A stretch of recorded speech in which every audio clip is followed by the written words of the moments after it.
Salam salam outsiders, la famille, franchement, Europa League, Arsenal-Valence, on a géré le match 3-1. J'ai envie de dire une chose, en toute honnêteté, comment ça se fait qu'on soit en 2019? Les gars, on est en 2019. Franchement, non, en 2019, les choses doivent évoluer. C'est-à-dire que quand je dis les choses doivent évoluer, c'est-à-dire que tactiquement, aujourd'hui, les coachs doivent regarder ce qui s'est fait dans le temps, ce qui n'a pas marché, ce qui peut marcher dans le futur. Comment ça se fait qu'en 2019, jusqu'à présent, il y a défense en zone? Défense en zone. Défense en zone, c'est quoi pour les gens qui ne savent pas? C'est-à-dire que lorsqu'il y a un coup de pied arrêté, on prend la surface de réparation, les joueurs sont divisés dans une zone. Chacun prend une zone de la surface de réparation. C'est lui qui doit gérer cette zone-là. Le problème, il est simple. C'est que quand tu fais une défense en zone, on va être très sérieux, tu es statique. Souvent, tu es statique. Donc, tu attends. Donc, tu es debout, tu te dis, moi, le carré là, c'est mon carré. Personne ne doit venir ici. L'autre, ton adversaire, il vient d'où? Lui, il vient en pleine course. Quand le ballon vient sur un corner, lui, il est en pleine course. Toi, tu es statique, tu l'attends. Aujourd'hui, Arsenal-Valence, Arsenal prend un but. Hier, je vous l'ai dit, l'importance du 1. Le 1, il est important. Le 1, nous, on ne devait pas l'encaisser. Aujourd'hui, on l'a pris. Pourquoi? Parce que sur un corner de Dani Parejo, non, on va être très sérieux. Dani Parejo, quarterback, le gars, je vous en ai parlé, il est dangereux. Il a un pied de fou. Le boy, il est à Valence depuis des années. Dani Parejo vient, il prend le corner. Il fait un super ballon au deuxième poteau. Rodrigo est seul au deuxième poteau, va savoir pourquoi. Franchement, je me pose des questions. Où est ma défense? Où est ma défense? Rodrigo est seul au deuxième poteau. Le mec, il ajuste le ballon parfaitement pour Diakabi. Le problème, il est simple, c'est qu'étant donné que toute notre équipe est en défense de zone, personne ne bouge, tout le monde est statique. Le ballon vient, on le voit passer comme ça. Après, on le revoit passer comme ça.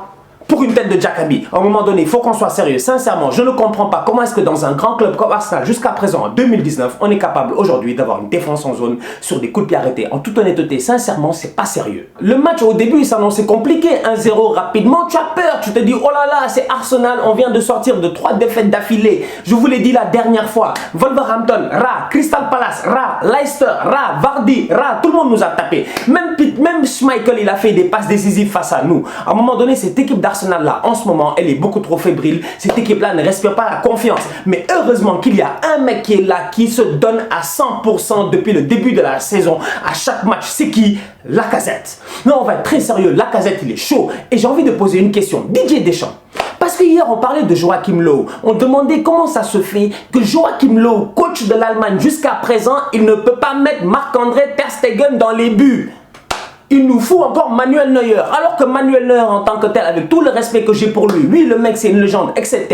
Mais aujourd'hui, il y a des jeunes qui sont plus forts que lui, Dixit Ter Stegen. Donc soyons sérieux, je ne comprends pas comment jusqu'à présent, Didier Deschamps peut se permettre de ne pas appeler Lacazette. Mais franchement, Lacazette c'est pas un tocard. Franchement, je regarde cette équipe de France là et je me dis quand même Lacazette en pointe, ça leur ferait du bien. Le mec, il est combatif, il donne tout ce qu'il a. Pourquoi est-ce qu'on appelle des Olivier Giroud, etc. devant Alexandre Lacazette? En toute honnêteté, est-ce que c'est un choix sportif? Je ne sais pas, parce que je ne peux pas comprendre ce choix-là. À un moment donné, Deschamps doit se gérer. Aujourd'hui, Lacazette doit être appelé en équipe de France. Encore une fois, aujourd'hui, qui nous a sauvés? Lacazette, le ballon... Mec, le match est compliqué, c'est très sérieux, c'est compliqué, tu comprends pas. Le coach de Valence, il est venu avec une équipe ultra défensive. Le mec, il n'y a pas de Coquelin, il n'y a pas de Kondogbia. Il a des blessés, il a mis 6 défenseurs. Il joue en 6-2-2, j'ai jamais vu ça. Franchement, j'ai jamais vu ça. 6-2-2, je te dis, même si tu essaies de faire cette formation-là à Football Manager, le jeu, l'algorithme refuse. Tu essaies de la faire à FIFA, le jeu, l'algorithme refuse. Le gars est venu avec une formation, tu comprends pas. 6-2-2, Diakabi en milieu de terrain, en sentinelle, etc. Le match, il est compliqué. Arsenal souffre, Lacazette prend le match en main, il contrôle le ballon, le mec il se retourne, il tue 3 joueurs de Valence. La passe en profondeur pour Aubameyang, elle est parfaite. Aubameyang il part, Aubameyang il a la lucidité de faire le crochet, de revenir parce que Lacazette il est tellement généreux qu'après la passe pour Aubameyang, il lâche pas, il n'abdique pas, il continue à courir le mec, il se donne à 200%, le ballon arrive, placé. 1-1. Sincèrement, à ce moment-là, je me dis, oulala, on peut le faire. Et après, ça continue. Pourquoi ça continue? Parce que Arsenal prend l'ascendant sur le match. Autant Granit Xhaka, au début du match, le mec, il perd 1-2 ballons à gauche, à droite, etc. T'as peur. Autant on sait très bien que Xhaka, c'est vrai, des fois, c'est un tocard. Mais le mec, son pied gauche, il est dangereux. Qu'est-ce qui se passe? Un centre parfait au deuxième poteau. Pour qui? Laka est la tête, goal line technologie, but. Et je vous le dis, sincèrement, soyons sérieux. Centre de Xhaka, tête de Laka, boum, Xhaka Laka. Le petit Guendouzi là, soyons sérieux, en toute honnêteté, je l'apprécie bien. Le petit sur le terrain, il se donne à 200%, il a 19 ans, on va pas faire du Guendouzi bashing gratuitement. Soyons sérieux. Maintenant, le problème il est simple, c'est que quand Torreira rentre, tu vois que Torreira il est important. Mesut Ozil, il faut qu'on en parle. Sincèrement, le boy, Ozil c'est quand même un salaire de 17-18 millions, 400 000 euros par semaine, tu comprends pas mec. Mesut Ozil, mais il court pas, il joue pas mec. Ozil, sincèrement, Ozil on l'aime bien, on est encore nostalgique de Ozil. Ça fait qu'à chaque fois qu'on regarde un match d'Arsenal, on pense à Ozil, on se dit oh c'est Ozil, il est mignon, c'est Ozil quand même, ah, Mesut Ozil, etc. Mais Ozil aujourd'hui, il n'a plus de niveau. Franchement, il n'a plus de niveau. Ou du coup, s'il n'a plus, je dis pas qu'Ozil est nul, je dis pas que techniquement Ozil est nul, avant que certains viennent me dire ici non, etc. Non, soyons sérieux. Ozil sait jouer au foot, Ozil c'est une légende, Ozil c'est un très grand joueur de foot. Mais à un moment donné, Ozil aujourd'hui, il est fini. Et aujourd'hui, on l'a encore vu sur le terrain. Ozil, en toute honnêteté, il a été incolore, inodore, il n'a servi absolument à rien au milieu de terrain. Donc du coup, j'ai envie de dire, vu que Arsenal, il nous reste 2 matchs en championnat, 2 matchs pour se qualifier pour le top 4 en première ligue. Vu qu'en ce moment, c'est compliqué en championnat, on vient d'enchaîner 3 défaites d'affilée, on va jouer Brighton, on va jouer Burnley, c'est pas facile. Je me dis, si Emery il fait tourner, j'ai peur pour l'Europa League, pour le match retour. D'où l'importance du 3e but. Sincèrement, j'ai envie de lever mon chapeau à qui? À Aubameyang. Parce que Aubameyang, autant Lacazette, il doit tuer le match. Franchement, Lacazette doit mettre un triplé aujourd'hui. Lacazette n'est pas sérieux. Lacazette, il fait un bel de match, mais Lacazette, en fin de match, il a fait un peu du Dembélé. Il aurait dû tuer le match, en toute honnêteté. Mais autant Aubameyang, durant toute la partie, le mec n'a pas abdiqué, il n'a pas lâché. À la fin, il est récompensé, il claque son but, le 3e but. Ce 3-1 là, il est extrêmement important. Ça nous permet d'aller à Valence avec 2 buts d'avance. D'aller à Valence en se disant qu'au pire des cas, si Emery fait tourner, on devrait pouvoir gérer. Sincèrement, je vous dis une chose, le match retour dans une semaine, il est important. Arsenal doit aller en finale d'Europa League. Arsenal doit gagner cette Europa League là. Faut qu'on se gère parce qu'en toute honnêteté, moi j'en ai marre. Depuis que je suis né, j'ai pas vu un titre en Coupe d'Europe. J'ai pas vu un titre en Coupe d'Europe. Et ne me parlez pas de cette Coupe des Coupes d'Europe de je sais pas quoi là que 95 qu'Arsenal a gagné. Soyons sérieux, je parle de vraie Coupe d'Europe. Europa League, Ligue des Champions, on doit se gérer. Cette année, on est bien. J'espère que ça va bien se passer. Chelsea devait jouer Francfort. Francfort, ils sont chauds cette année en Bundesliga. Les gars, cette année, ils ne s'amusent pas. Ils ont le petit Jovic. D'ailleurs, en parlant du petit Jovic, le Real cherche à acheter Jovic. Le Real est intéressé par Jovic. Et Jovic, quand tu vois la tête croisée qu'il a, mais sincèrement, mais tête croisée, téléguidée, petit filet. Je dis bien tête croisée, téléguidé, petit filet. Franchement, Jovic, il est extrêmement dangereux ce petit-là. Et aujourd'hui, tu sens réellement que si sur le terrain, en première mi-temps, tu avais Rebic, peut-être que Francfort aurait pu prendre l'avantage. Parce que le début de match de Francfort, on va être très sérieux, il est solide. Franchement, il est solide. Francfort, début de match extrêmement solide. Kostic en première mi-temps, mais il passe son temps à courir lui. Kostic, franchement, Kostic, en fait, moi, je vais être sérieux avec vous, franchement. Kostic, je l'ai découvert sur FIFA. Et sur FIFA, Kostic, il a vitesse 90. Il passe son temps à courir sur FIFA, c'est comme ça, il court dans la réalité. Kostic va trop vite. 1, 2, 3, il fait des ponts à gauche, des ponts à droite. La preuve, les mecs vont tellement vite. J'ai dit, les boys de Francfort, là, ils vont tellement vite. Christensen, première mi-temps, il n'a pas compris. Franchement, il doit prendre carton rouge. Son tacle l'a découpé, il a failli tuer l'enfant. Il a failli tuer l'enfant. Donc, du coup, Francfort, il rentre bien dans ce match-là. Mais Chelsea, ils ont quelque chose qui est important. C'est quoi? C'est que Chelsea, qu'on le veuille ou non, c'est pas un petit club. C'est un club avec une grande histoire. C'est un club qui a gagné une Europa League, une Ligue des Champions, back-to-back. Les mecs, dans la tête, ils savent qu'ils ont un écusson qu'ils doivent respecter. Et c'est ce qui s'est passé. Parce qu'en fin de match, les mecs se réveillent. Loftus-Cheek, on peut parler jusqu'à demain. Aujourd'hui, Loftus-Cheek, je suis désolé, il a fait un gros match.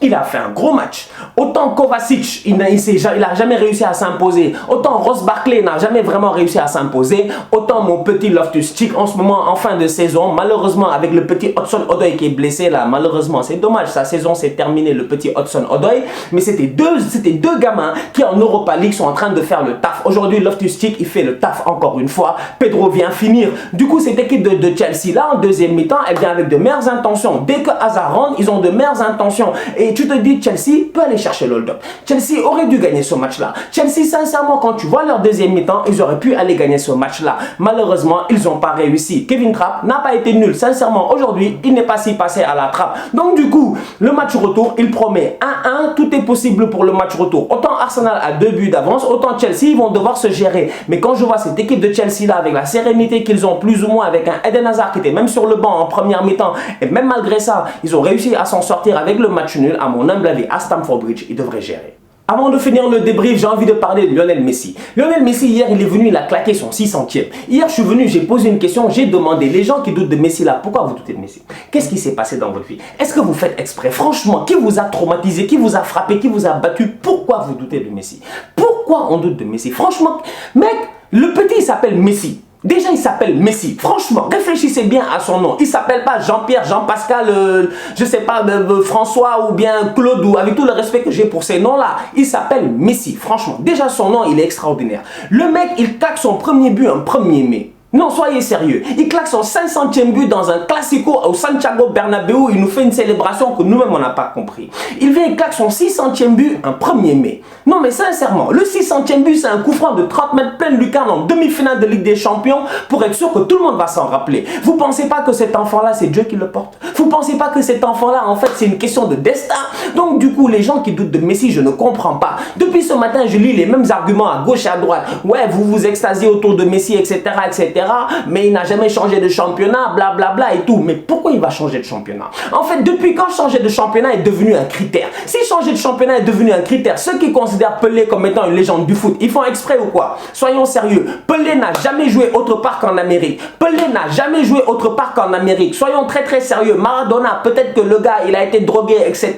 et tout. Mais Maradona, il est allé au Barça, il est allé à Naples et tout. Soyons honnêtes. Donc du coup, j'ai envie de vous dire, c'est quoi cet argument-là de dire que Messi n'a pas quitté le Barça et tout? Le Messi, il est chez lui au Barça. Il est bien au Barça. Pour quelle raison est-ce qu'il va quitter le Barça? En plus de ça, il n'a pas besoin de quitter le Barça puisque les gens qui donnent cet argument-là, Messi, ils disent Messi n'a jamais quitté le Barça, donc du coup blablabla blablabla blablabla. Les gars, soyons sérieux. On va être très très sérieux. Messi a joué contre le top 6 de la première ligue. Messi a marqué contre le top 6 de la première ligue. Messi a mis 26 buts face au top 6 de la première ligue. Non mais sincèrement, et les 26 buts là, il les a mis quand? Pas en première ligue parce qu'il n'est pas en première ligue, mais il les a mis lors des matchs de Coupe d'Europe, etc.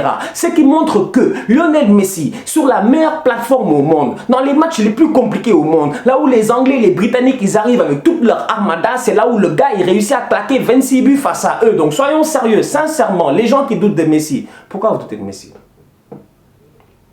Pourquoi vous doutez de Messi?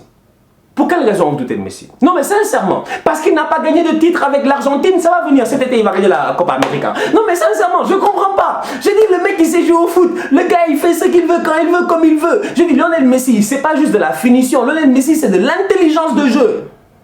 C'est de l'intelligence de jeu. C'est intrinsèque en lui en fait. Il prend le ballon, il débloque la situation. Soyons sérieux quand même. Franchement, moi je ne comprends pas cet amour aveugle que certaines personnes peuvent avoir pour Cristiano Ronaldo pour être incapable d'accepter que Lionel Messi c'est un grand joueur. Les gars, soyons sérieux. Moi Ronaldo, sincèrement, je le kiffe. Moi Ronaldo, je kiffe Ronaldo.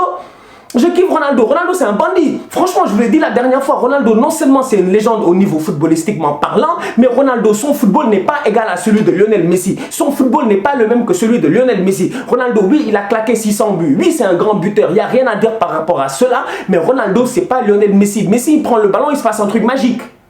Tu comprends pas? C'est comme Thanos, il claque des doigts, on disparaît tous. Franchement, ça c'est Lionel Messi. Ronaldo, lui, c'est un bandit. Lui, il arrive, il tue des gens. En fait, lui, franchement, il travaille dur. Le mec, c'est un bosseur. Le gars, c'est un finisseur. Et en plus de ça, c'est un bête de businessman. Sincèrement, CR7 Underwear, CR7 Footwear, CR7 Hotel, CR7 ce que tu veux. Le gars, il monétise dans tout ce que tu puisses imaginer. Donc, Cristiano Ronaldo et Lionel Messi, c'est pas le même type de joueur. Mais il faut accepter quelque chose. Lionel Messi, que vous le vouliez ou non, sincèrement, les gars, je vous le dis, ce mec, c'est une question de destin. Et sincèrement, moi, il m'éblouit. On se capte très très bientôt pour un nouveau débrief. D'ici là, on continue à liker, on continue à partager. La famille, on continue à liker, on continue à partager. S'il vous plaît, j'y arrive. Vous likez, partagez, ça coûte rien. Likez, partagez, abonnez-vous, activez la cloche, etc.